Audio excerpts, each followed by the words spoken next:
This is Valve's chance to end the console war forever. How's it going, everyone? As always, my name is Jimmy Champagne. This is Deck Ready, my channel all about the Steam Deck. And man, I'm just so glad I saw those comments about slowing things down, because it's nice to talk how I talk in real life here on the channel. I hope you like it. This channel can be summed up as a podcast I also do on video. I keep up with all the latest and greatest Steam Deck news, so if you want to know what's going on in the world of the world's greatest handheld, make sure you're subscribed and have your notifications set to all. When I was looking up news stories the other day for a video, I saw one that absolutely blew my mind, and it was that Valve just hit 40 million concurrent people playing on Steam all at the same time worldwide. That's 40 million people logged into Steam actively either playing a game or messing around with the store or doing whatever all at the same time. So like, there's obviously way more than 40 million people who actively game on Steam, but to have that many people playing all at once is kind of insane. And it gets even more insane when you consider the fact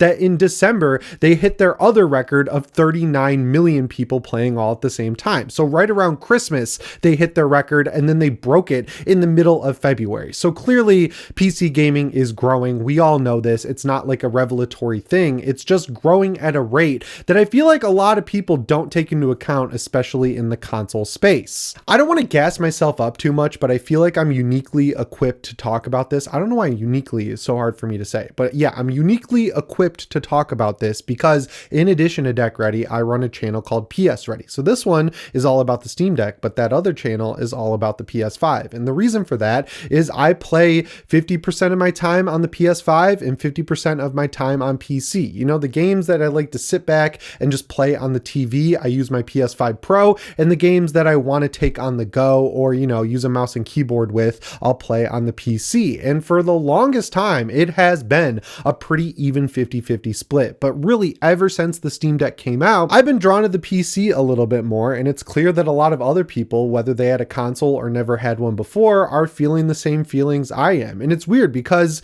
there aren't a lot of awesome PC ports lately. Like, this has been an endemic problem since 2020, where you get PC ports that come out and they don't run all that well. They'll definitely run better a lot of the time than they do on consoles like the PlayStation 5 or the Xbox Series X, but you don't get those massive graphical quality or performance leaps that you used to get. Like back in the day before the PS5 came out, if you wanted 60 FPS, you had to play on a PC. And that's definitely less of the case now, but people are still heading over to PC from console. And the reason I feel like I'm a little bit uniquely equipped in this scenario, like why I even brought that up, is I can kind of see a potential wall, not a hard wall like a brick wall, like more like a clay wall that can be broken through, but it's going to take some input from Valve. When I think of what sets consoles apart from PC, it really comes down to just the overall convenience. I know that I don't have a traditional job because all I do for my 9 to 5 is make videos, but because my wife works outside of the house, she runs a Lululemon store,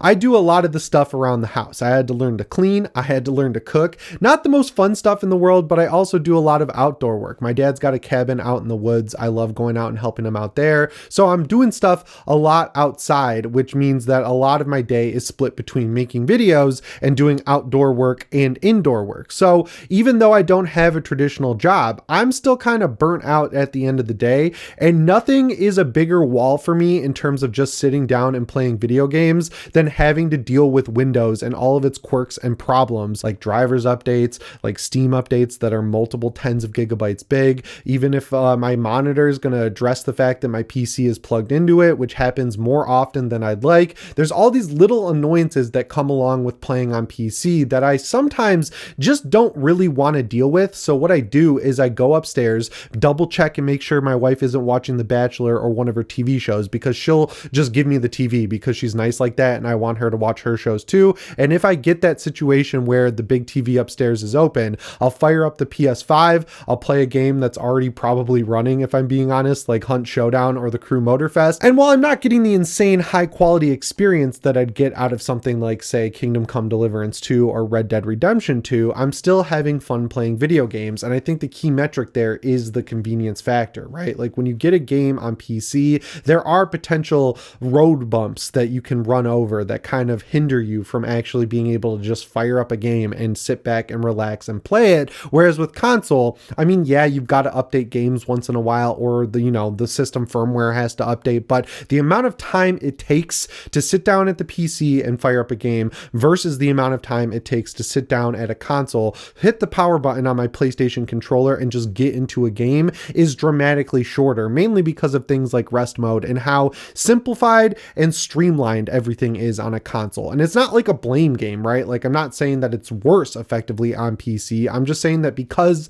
of the amount of customization and like interfacing and like extra things you can do on your PC, like actual work and everything like that, whereas the console, the whole point is to just play games on it, they can remove a lot of the barriers to entry that you face when you're just sitting down with a beer at the end of the day. Well, I haven't been really doing the with a beer thing in a while. I got this giant water cup. I drink about 4 of these a day. So like, I sit down with this thing, you know what I'm saying? I just get into the game. And even though PC is growing at a rapid rate, I don't have data on who these people are, but I would assume that it's a lot of younger people or people who never really got into games. And that was confirmed to me at my cousin Amory's birthday party. I was talking to my cousin Little Jimmy. He hates when I call him that, but I'm Big Jimmy. I'm older than him. And I was like, what do you play on? Because he was talking about playing Spider-Man 2 recently. And he was like, oh, PC. And I was like, that's interesting. Did you get a console? And he was like, no, I just saw some cool PC videos and decided to build one. And then I asked, are your friends into PC as well? And then he was like, yeah.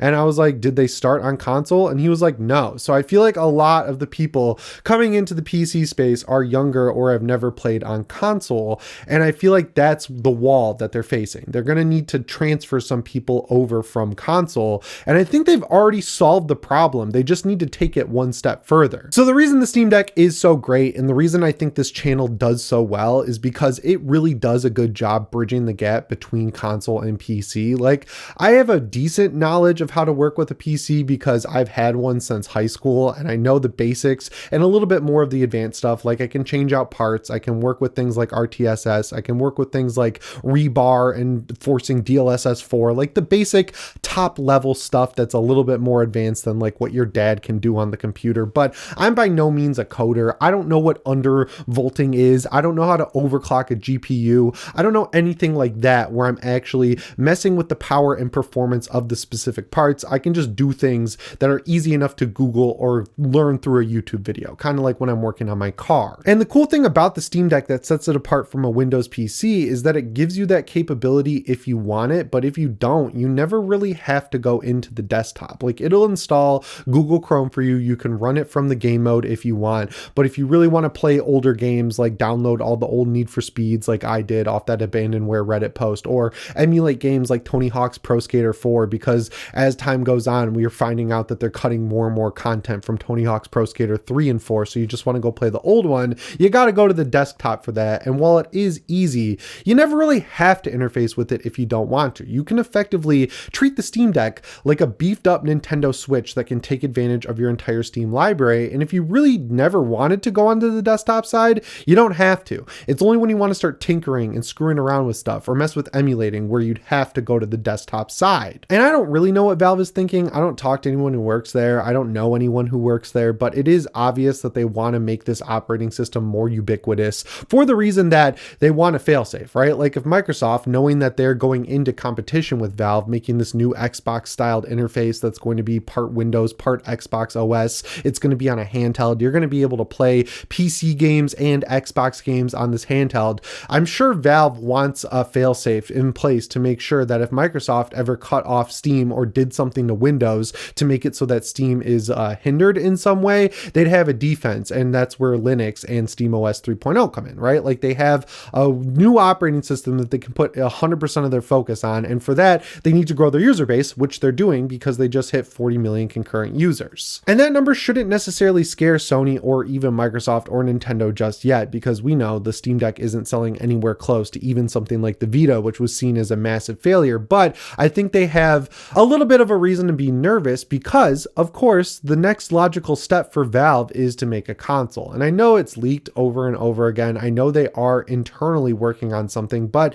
as we know with Valve and any other company out there, there's no reason to say that that will guaranteed come out. Like, they could get far enough along in development where they make physical units that developers are taking home or people who work at Valve are taking home and messing around with games with, and they could determine that parts are too expensive. They can't do what they did with the Steam Deck, which is subsidize it and get it at a price point where it's like mass adoptable. And then they could just throw away the whole project altogether and say, we want to focus on getting SteamOS on other manufacturers' platforms platforms like they did back in the day with SteamOS 2. But I don't think they're going to do that. I bet money on it on DraftKings in like 2 seconds that they are working on some sort of console that will come out. And I think it really will be disruptive. If they can figure out the price point where it becomes mass adoptable, like it's a true competitor to something like the PS5 Pro or the Xbox Series X or the next gen Xbox or even the Nintendo Switch 2, then the console manufacturers have a big reason to be worried, because there's a much bigger audience there, for the reason that you're not only pulling from PC gamers who already have PCs, you're not only pulling from people who are just getting into gaming now, but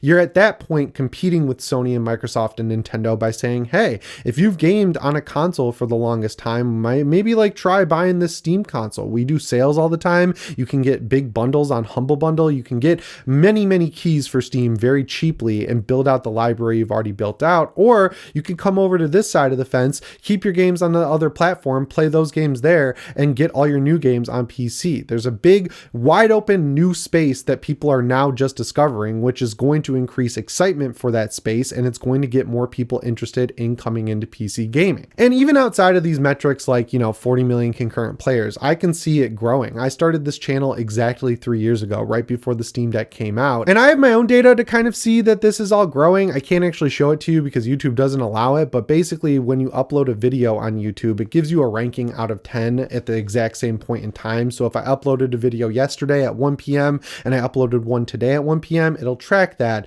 and show you where it ranks in terms of views and watch time and everything like that. And even though I hit some 10 out of 10s once in a while when the views dip down and the interest starts to wane a little bit after Christmas, I was checking my analytics and my floor is so much higher than it was back when I started this channel that I should never be disappointed about a video's performance again. So the space is clearly growing because I went and checked Fan the Deck's channel, I went and checked Bill's channel, Nerd Nest, and they've all grown quite significantly ever since the Steam Deck came out. So there's clearly new people coming in all the time that are interested in this PC ecosystem. I think Valve is just kind of on a timer here to get that console PC hybrid ready and out the door, because Microsoft has infinite money. They can just rush this out. They can get their competitor out as soon as they want. Valve has a lot of money, but they don't have as much money as Microsoft, so the clock is really ticking. Whoever gets there first is going to get at least a little bit of mind share, and while Valve is on top, that would be the time to actually strike with a really cool console that has SteamOS. SteamOS is the answer to everything I talk about, even though you can run big picture and it works just like SteamOS, because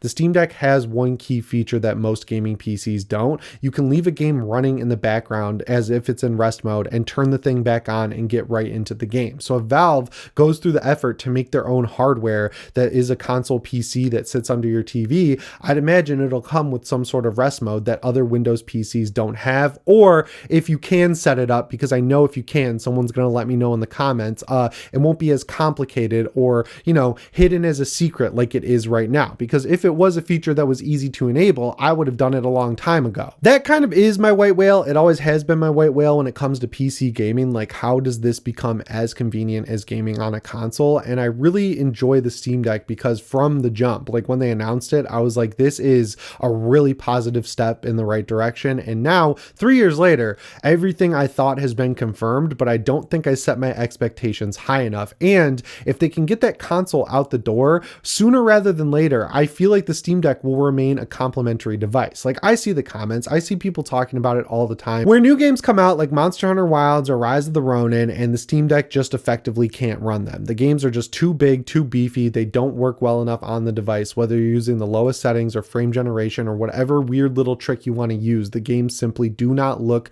or run good enough to make them effectively playable on the Steam Deck. But if you have some sort of complementary device that can sit under the TV and it has a dedicated GPU and it can run at a much higher TDP because it has adequate cooling and it's not trying to fit everything into the chassis of a handheld, I feel like that finally gets us to the point where convenience meets performance, and that's when Microsoft, Sony, and Nintendo should start getting really scared, because getting cheap PC games or taking advantage of a library you've built up since Half-Life 2 came out and Steam launched in the first place is a really scary thing, I'm sure, because most of these manufacturers' customers started building out their library just one generation ago. I know you could download games on the PS3 and Xbox 360, but the internet capabilities weren't there yet. We've seen in this generation that games are selling a lot better digitally than they are physically. Like, it's about 50-50 at this point, but a lot of that happened this generation and the last generation. It didn't happen during during the PS3 and 360 generation. So just by time standards, I feel like you have a much better chance of already having a massive Steam library versus having an absolutely massive PlayStation library. And they're clearly cognizant of that. That's why they have things like the free monthly games on PlayStation Plus or the PlayStation Plus Extra and Premium libraries. They want to make sure that people feel like they're building out a massive library of games, even if it's with games they're not necessarily going to go and play every day of the week. They want people to feel like they have an investment there, and the best way to do that is to just throw free games at them or make them feel like they're getting free games at the end of the day. So to wrap up this video, I feel like we need that Steam console to really round out the whole Steam hardware situation. I know there's a VR headset coming out. I saw it's going to be like $1,200. I think a VR headset would be cool. I love my MetaQuest 3 a lot. I use it actually very frequently, a lot more than I use my Oculus Quest 2 or even my Oculus Quest 1 when that technology was new and accessible, but it's never really going to catch on, I don't feel, to the same way that a console or a handheld would. And I feel like while yes, they've probably been working on this new headset a lot longer,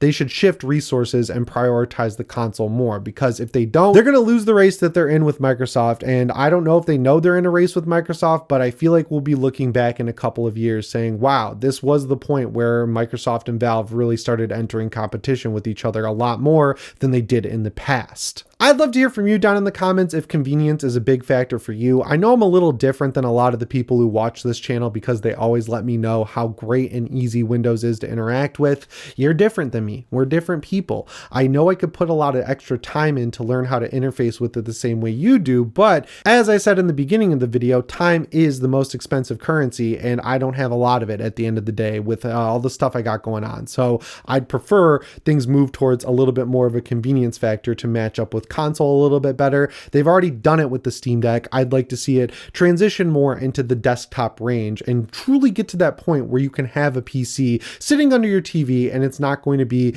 anywhere near as cumbersome as it is now. Is that fair? I think so. So yeah, I've been kind of staying away from the, opinion piece videos because I understand that people subscribe to this channel for Steam Deck news, but this is tied to the news. It's tied to the future of where the Steam Deck is going, and I feel like we're only at the beginning. Every year, the amount of people who watch videos related to the Steam Deck grows exponentially, and the dips like we're in now because all of this news content, whether it's PlayStation, Xbox, or Switch or Steam Deck, it all has ebbs and flows. Right now we're in an ebb. I figured it would be the best time to do this and test out if I can tie it to a news story. So thanks for bearing with me. I'm filming this video on a Friday. I'm going to get it in editing, but I'm in the Friday spirit. So whether it's Friday or not, when you see this video, I hope you either had a great weekend or are currently having a great weekend. And I hope things are just going good for you overall. I really appreciate that you're watching this channel. As always, guys, my name is Jimmy Champagne. I'll see you in the next one. Thanks for watching, and shape on.